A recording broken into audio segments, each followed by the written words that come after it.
श्री शिवाय नमस्तुभ्यम। हर हर महादेव। इस चैनल पर हम आपको गुरुजी पंडित मिश्रा जी के द्वारा बताए गए उपाय आसान भाषा में समझाने का प्रयास करते हैं, साथ ही आपको उपाय भी करके दिखाते हैं। श्रृंखला में हम आज के दिन सुबह के समय पशुपतिनाथ व्रत में कैसे पूजा की जाती है, थाली कैसे तैयार की जाती है, उसकी पूरी जानकारी बताने वाले हैं। पशुपतिनाथ व्रत 5 सोमवार रखे जाते हैं और 5वें सोमवार के दिन ही इसी व्रत का उद्यापन भी किया जाता है। पशुपतिनाथ व्रत की शुरुआत आप जिस मंदिर से करते हैं उसी मंदिर में 5 सोमवार व्रत किए जाते हैं, रखे जाते हैं। और यदि आप किसी सोमवार में बाहर गए हैं तो कई लोग क्वेश्चन करते हैं क्या हम बाहर पशुपतिनाथ व्रत मंदिर में कर सकते हैं, तो ऐसा नहीं करना है। व्रत तो आपको रखना है पर आप उस व्रत को काउंट नहीं कर सकते, आपकी गिनती में वो व्रत काउंट नहीं होगा। साथ ही यदि पशुपतिनाथ व्रत में कोई व्यवधान आ जाता है, ऋषरा धर्म आ जाता है तो व्रत तो आपको रखना है पर वो व्रत काउंट नहीं होगा, इस बात का आपको ध्यान रखना है। इसी तरीके से पशुपतिनाथ व्रत वाले दिन मतलब सोमवार के दिन आपके कोई अन्य व्रत पड़ जाते हैं, जैसे प्रदोष का दिन पड़ गया, शिवरात्रि पड़ गई या गणेश चतुर्थी का दिन पड़ गया या एकादशी आ गई, जो व्रत आप रखते आए हैं वो आपका व्रत उस दिन पड़ गया है, तो ऐसे में आपको उस दिन पशुपतिनाथ व्रत नहीं रखना है। ऐसे में आपको वो अन्य व्रत जो भी पड़ता है वो आपको रख लेना है। बस आपको सिंपल सी बात याद रखना है, जिस सोमवार में आपने पशुपतिनाथ व्रत की पूजा की है उस सोमवार को आपको गिन लेना है। पूजा करते हुए आपको 5 सोमवार गिनना है और 5वें सोमवार के दिन ही आपको इस व्रत का उद्यापन करना है। सुबह की थाली तैयार करेंगे तो आपको इन चीज़ों की आवश्यकता होगी। सबसे पहले पूजा की थाली में आपको एक साथिया बनाना है, स्वास्तिक बना लेना है और इसके बाद आपको पूरी पूजा की थाली सजा लेना है, जिसमें आपको अष्टगंध, चावल, भस्मी, रोली, गुलाल, अबीर ये सब रखना है। इसके साथ ही आपको संकल्प के लिए एक सिक्का और सुपारी भी रखना है। सिक्का सुपारी आपको सिर्फ पहले व्रत में रखना है, क्योंकि आप संकल्प लेंगे इन 5 सोमवार के व्रत करने का, तो आपको सिक्का सुपारी की आवश्यकता सिर्फ पहले सोमवार के दिन सुबह के समय रहेगी। इसके अलावा जो बाकी के सोमवार व्रत रखेंगे उसमें आपको सिक्का सुपारी की आवश्यकता नहीं होगी। साथ ही आपको मौली रखना है, जनेऊ रखना है, इत्र रखना है और एक कोई मौसमी फल रख लीजिए जो आप शंकर भगवान को भोग लगा सकें। और बेलपत्र रखना है, गुलाब के फूल मिल जाएं तो गुलाब के फूल रख लीजिए, आक के फूल रख लीजिए, धतूरा रख लीजिए। आपको जल रख लेना है। साथ ही आपको पंचामृत बना लेना है।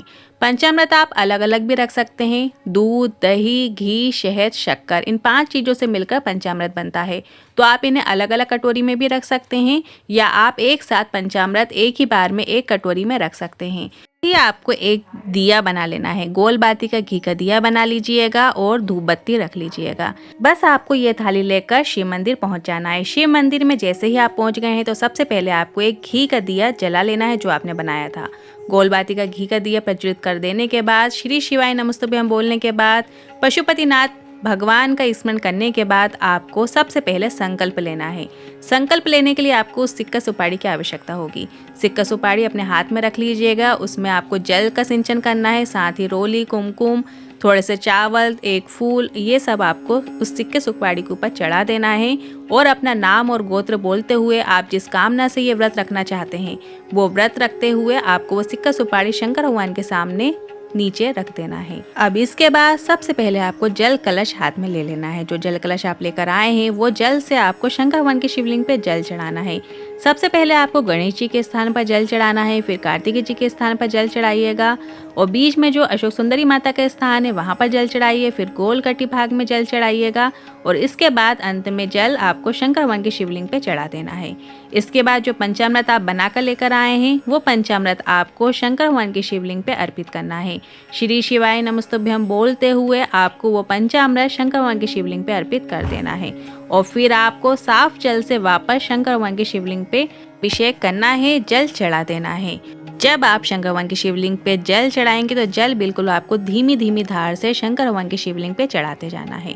जल अभिषेक करने के बाद आपको जो जनेऊ लेकर आए हैं आपने वो जनेऊ आपको शंकर भगवान के शिवलिंग पे चढ़ा देना है, अर्पित कर देना है। श्री शिवाय नमस्तुभ्यम कंटिन्यू आपको बोलते रहना है और इसके बाद जो आरती है वो आरती आपको शंकर भगवान के शिवलिंग पे अर्पित कर देना है और इसके बाद आपको अष्टगंध चंदन लेना है। अष्टगंध चंदन आपको जो शिवलिंग में गणेश जी का स्थान है, कार्तिकेय जी के स्थान है, सबसे पहले सर्वप्रथम पूजा गणेश जी की जाती है, तो गणेश जी पर आपको चंदन लगाना है और कार्तिकेय भगवान के ऊपर चंदन लगाना है और फिर शंकर भगवान की शिवलिंग पे आपको त्रिपुंड बनाना है।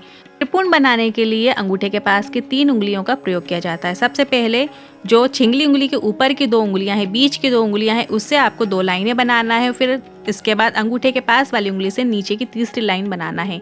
ये ब्रह्मा विष्णु महेश की प्रतीक होती हैं। इसके बाद आपको अशोक सुंदरी माता के स्थान पर और गौरा माता के स्थान पर रोली कुमकुम का तिलक करना है। और इसके बाद शंकर भगवान की शिवलिंग पे आपको चावल अर्पित करना है। इत्र जो आप लेकर आए हैं, इत्र आपको शंकर भगवान की शिवलिंग पे लगा देना है।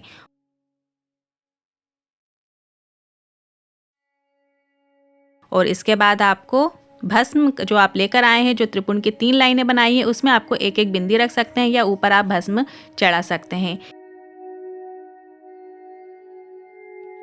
इसके बाद जो आपने अबीर गुलाल लेकर आए हो, वो सब शंकर भगवान की शिवलिंग पे आपको चढ़ाते जाना है। इसके बाद आपको जो बेलपत्र आप लेकर आए हैं, यदि आप बेलपत्र अधिक मात्रा में लेकर आए हैं तो आप गणेश जी के स्थान पर, कार्तिकेय जी के स्थान पर, अशोक सुंदरी माता के स्थान पर, गौरा माता के स्थान पर, शंकर भगवान की शिवलिंग पे, सभी पे आपको अलग अलग बेलपत्र अर्पित कर सकते हैं।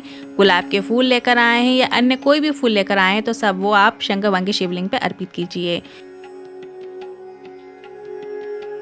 इसके बाद जो आप धूप बत्ती लेकर आए हैं वो धूप बत्ती जला दीजिए, शंकर भगवान को धूप दिखा दीजिए।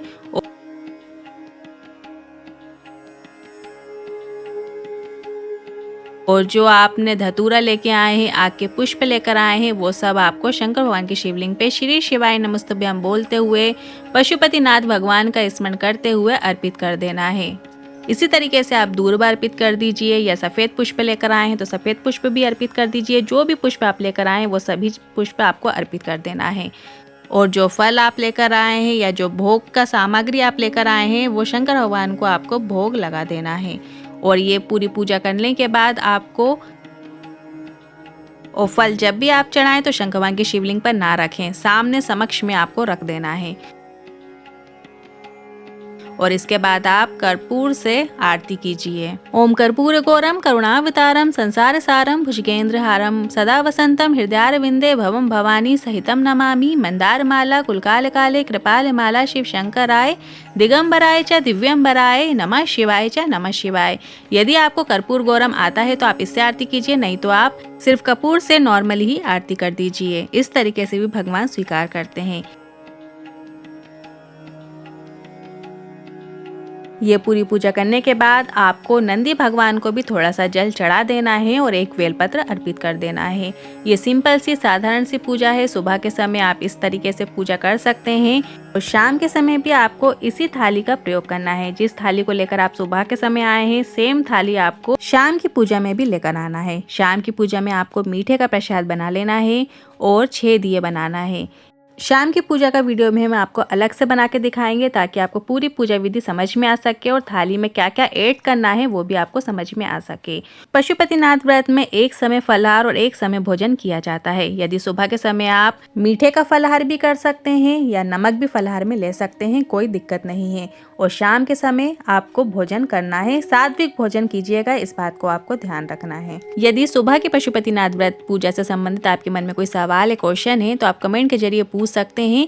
वीडियो थोड़ा भी उपयोगी लगा हो तो वीडियो को लाइक करके कमेंट बॉक्स में हर हर महादेव जरूर टाइप कीजिएगा। साथ ही अपने परिवार वालों के साथ, रिश्तेदारों के साथ जरूर शेयर कीजिएगा ताकि उनसे भी कोई गलती ना हो।